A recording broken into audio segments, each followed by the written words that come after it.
નમસ્કાર. રામ મંદિરને બોમ્બથી ઉડાવી દેવાની ધમકી. જી હા, અયોધ્યામાં 22 જાન્યુઆરી 2024ના રોજ ભગવાન શ્રી રામના અભિષેકની ભવ્ય તૈયારીઓ ચાલી રહી છે.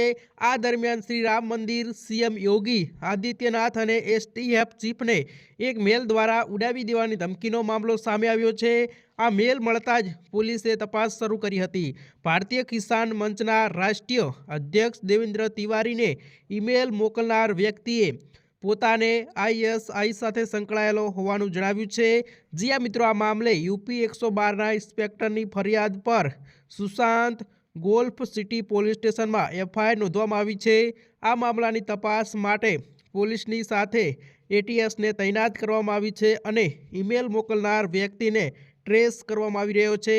જી આ મિત્રો, આ ધમકી ભર્યા મેલમાં લખવામાં આવ્યું છે કે દેવેન્દ્ર તિવારી એક મહાન ગાય સેવક બની ગયા છે. તે ઘણી વખત ભાગી ચૂક્યા છે.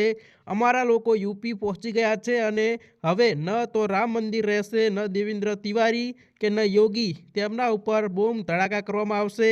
જેઓ તૈયારી કરી રહ્યા છે ઉજવણી માટે, અમે તેને શોકમાં ફેરવશું. જે આ મિત્રો, મોટા દુઃખદ સમાચાર સામે આવી રહ્યા છે.